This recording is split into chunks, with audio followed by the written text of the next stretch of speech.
அவரை கொல்லும் பொழுது ஜடாபரத்தை பிரித்துக் கொண்டு கரத்தில் சூலத்தை பிடித்து ருத்ர தாண்டவம் ஆடுகின்ற நம்முடைய மாமா நம்மளை பார்க்க வரும்போது அதே உருவத்தோடு வருகிறாரே, நாம் என்ன தவறு செய்தோம், ஏன் தவறு செய்தோம் என்று தெரியாமல் இருக்கிறாயா?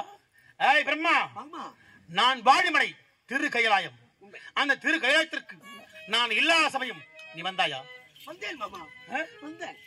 வந்தது தவறு கிடையாது.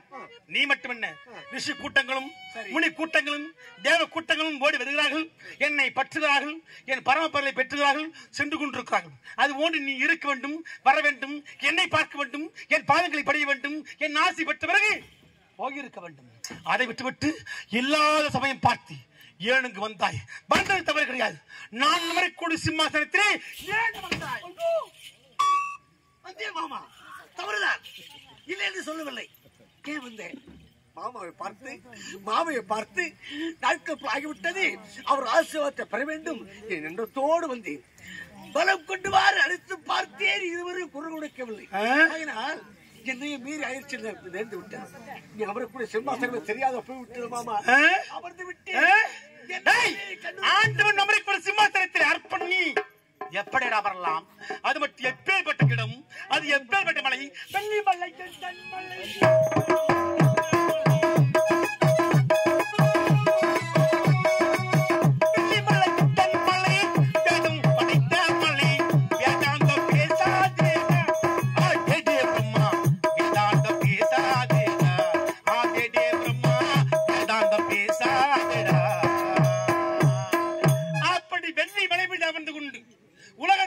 காப்பாற்றும் ஈசன் நான் நமர்களை வெள்ளிங்கிரி மலை.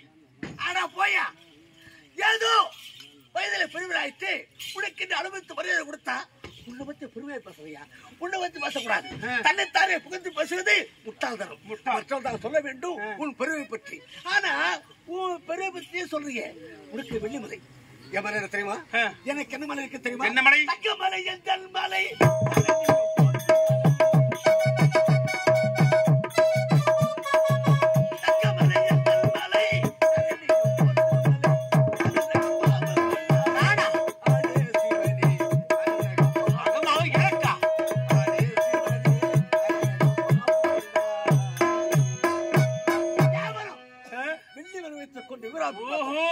உன்னை விட சிறந்த மலை தங்கமலை. தங்க பிரிதா, வெள்ளி பிரிதா, தங்கம் பிரிதா, வெள்ளி பிரிதா, பிரியவனா நான் பிரியவனா என்று சொல்லட்டும். தங்கத்துக்கு உயர்வு, வெள்ளிக்கு உயர்வு என்று சொல்லட்டையா? அட மதி இல்லாத மடையனே, பூலோகத்தில் வாடக்கூடிய பெண்கள் வெள்ளியை விட தங்கத்தின் மீதுதான் அழுகிற பாசத்தோடும் முகத்தோடும் இருக்கிறார்கள். அதனால்தான் தங்கத்துக்கு விலை அதிகரித்துக் கொண்டே இருக்கிறது. என் மலை வெள்ளி மலை, அது உருகும் மலை, பனிமலை, பக்தியின் மலை. உன் மலை உருகிவிடும். ஆனால் என் மலை தங்கமலை, உருகாமலை, உயர்ந்த மலை, அப்படி என்று உன் பெருமை நீ பாடுகிறாய். இதற்கெல்லாம் இவன் காரணம் தான். நான் தெரியாம கேட்கிறேன், தெரிஞ்சே கேளு. சரி, நான் வந்து தவறுதான். ஏதோ என்னை மீறி அமர்ந்துட்டேன். என்னையுமே உறக்க வந்து விட்டது. உறக்க வந்த பிறகு உன் மனைவி வந்தாங்க. அமர்ந்திருப்பது கணவன் தானா அல்லது மாற்றான் தானா என்று உன் மனைவிக்கு தெரியாதா? ஏன் நீ சொல்லக்கூடாதா? மாமி, நான் மாமனில்லை, உன்னுடைய மனைவி பிள்ளை, நீ என் மனைவி இருந்தாய். உறக்கம் உலகத்தை படைக்கும் கருத்தை உலக்கை உலகம் வந்து விட்டால் நீ படைக்கும் உலகம் எப்படி இருக்கும்? தலை காலாகவும் கால் வாழாகவும் மாறி மாறி படைப்பாய். ஏறுக்கு பிறகு படைத்தால் இந்த உலகம் எப்படி இருக்கும்? அதனால் பெற்ற மகள் என்று பாராமல் அடைய துணிந்தாய். அவள் அடைக்கலம் கேட்டு ஓடி வந்தால் கீழிங்கிற மலை. மலை வந்த பிறகு எங்க இருக்கும் தெரியாமல் பெண்ணை தேடி தேடி அலைந்து அலைந்து அயற்சியால் வந்த வந்தாயின் இருப்பிடம். அதை தெரியாமல் என் மனைவியோ செய்துவிட்டால் உனக்கு பதிவு செய்யும். அதையும் நீ வாய் பேசாமல் உண்மையோடு ஏற்றுக் கொண்டு விட்டாய். என் இனிமைகளால் பார்த்து விட்டேன். இனி வரும் காலமெல்லாம் பெற்ற தந்தை நீ மகள் மீது ஆசைப்படுகிறாய். இளமை பூமியில் கொண்டு விட்டால் அண்ணன் தங்கை மீது ஆசைப்படுவான், தம்பி அக்கால் மீது ஆசைப்படுவான், பெற்ற தந்தையை மகள் மீது ஆசைப்படுவான். இப்படி சென்றால் இந்த உலகம் பாழாகிவிடும். படைக்கும் கர்த்தன் பிரம்மன் என்று பாராமல் சரியான தவறு தண்டனை கொடுத்தால் ஈசன் என்று என் புகழ் எட்டுத்துக்கும் ஒழிக்க வேண்டும். இறைவன் புகழ் எங்கும் ஒழிக்க வேண்டும் என்றால் தவறு செய்தவன் நீ. அது மட்டும் இல்லாமல் என்னுடைய வாகனம் என்ன? ரிஷபம் என்று சொல்லக்கூடிய காளை வாகனம். அந்த காளை வாகனத்தில் ஏறி உலகெல்லாம் அவருக்கு இருக்கக்கூடிய இந்த ஈசனை பார்த்து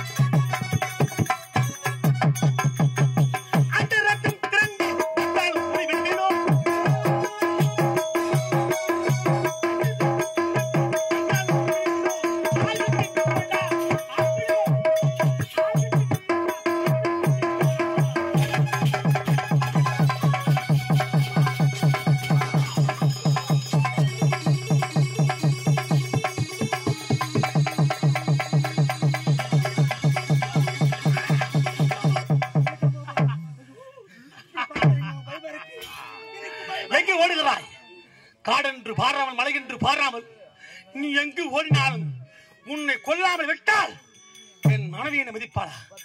அவள் மதிப்புக்குண்டானவன் நான் எப்பேற்பட்டவன்? நான் என்ன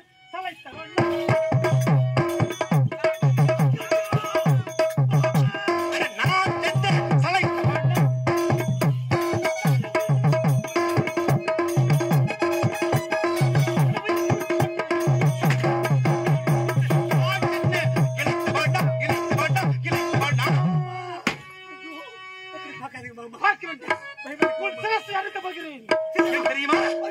உனக்கு மைது சிரம், எனக்கு மைது சிரம். கணவன் யார் மாற்றம் யார் என்று வித்தியாசம் தெரியாமலே என் மனைவின் தவறு செய்தால் இந்த 5வது முகத்தை கிள்ளி எறிந்துவிட்டால் உன் ஆணவம் மடியும். ஈசனை பார்த்தால் 2 கரம் குப்பி பாதங்கி விடுவாய். அதனால் ஓடாதே, என் பாறை விட்டு இயக்கு ஓடாது. இயக்கு ஓடினாலும் உன் சிரத்தை அளிக்கிறது.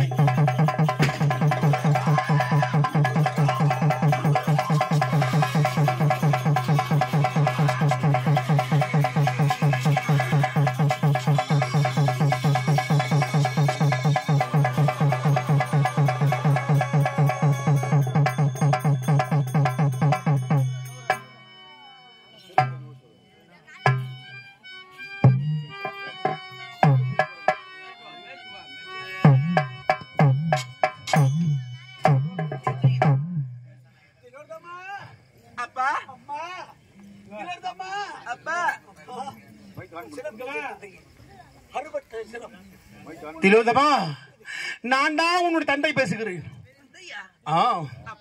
கண்ணி, உயிரோடு இருக்கும் பொழுது திலோதமா என் அருகாமலை வா, என்னை கட்டிப்பிடித்து முத்தத்தை கொடுகின்ற உண்மை முகத்தால் ஓடி வந்தேன். ஆனால் இன்றோ ஈசன் கரத்தால் என் சிரம் மறுபட்டு இன்று உன் மடியிலே விழுந்து கிடக்கிறேன். இன்னும் கொஞ்ச நேரம் உயிரோடு இருப்பவனோ இல்லை என்று தெரியவில்லை. உயிர்ப்பவருக்கு முன்பாகவே உன் உதட்டால் எனக்கு ஒரே ஒரு முத்த கொடு என் கண்ணே திலோதமா, ஒரே முத்த கொடு. ஒரு சிரமானது என்னுடைய மடி மீது விழுந்து விட்டது.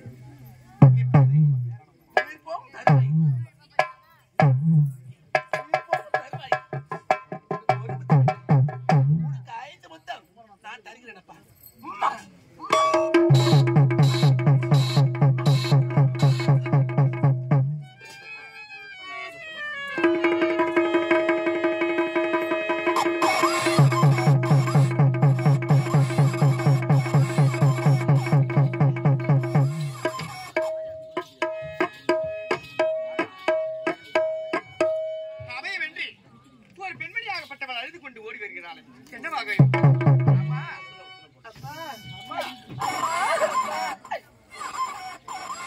என்ன நடந்தது தேவர்தமா? இதை பார்த்து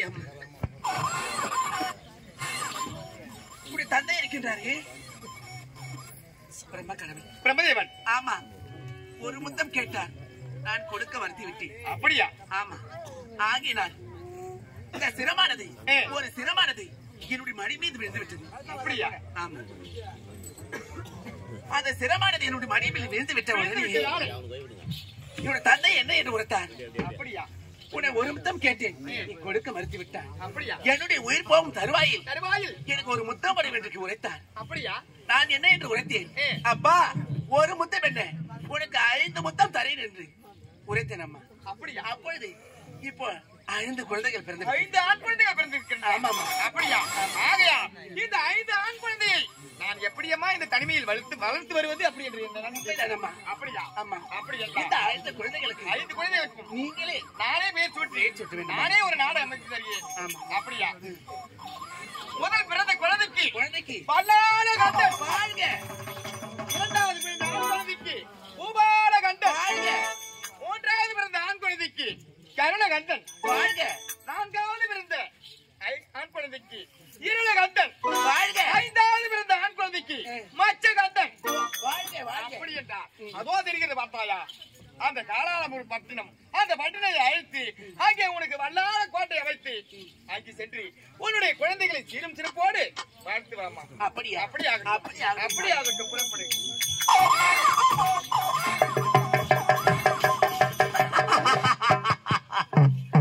அடே பிரம்மா, ஆண்டவனை பார்த்தால் இனி வரும் காலமெல்லாம் கை கட்டி வாய்ப்புத்தி சிரம் தாய்த்து மாமா சொல்லுங்கள் என்று அடக்கத்தோடு இருக்க வேண்டும். உன் 5வது சிரசை கிள்ளி எறிந்து விட்டேன். இனி நான் வருகிறேன். அடே சிவனே,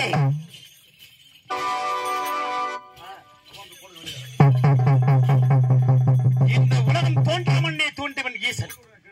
இதுவரையும் என் பெயர் சொல்லை அடக்க யாரும் இல்லை என்றுதான் நான் இருக்கிறேன். முதல் முறையாக ஐயே ஈசனை என்று என்னை பெயர் சொல்லி இருக்கின்றவன் யாராக இருக்க முடியும்? சிவனே, உன்னால் அறுபட்ட பிரம்மதேவன் சிறம் பேசுகின்றேன். என் கரத்தால் அறுபட்ட பிரம்மசிரம் என்னடா வேண்டும் உனக்கு? அடா பாவி, கேவலம் ஒரு மனைவி வார்த்தை கேட்டு என்னை சிறுத்தளவா கொய்து விட்டாய்.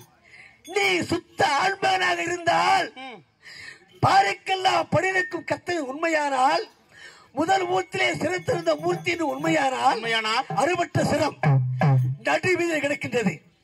நீ ஆண்மகன் இருந்தால் சிரத்தை தொட்டுப்பார். பாடா பாடா பாடா. அகில உலகத்தை மாற்றவரப்பன் ஈசன் என்னை பார்த்து உன் முகத்தில் ரோமம் அளித்த ஆண்மானாக இருந்தால் உன் கரத்தால் ஒருபட்ட பிரம்ம சிரசை தொட்டு பாருன்ற உரைக்கிறாய். தொட்டு மட்டுமில்லை, அது கரத்திலே பிடித்து ஆடு என்று சொல்லக்கூடிய சமக்கிரம்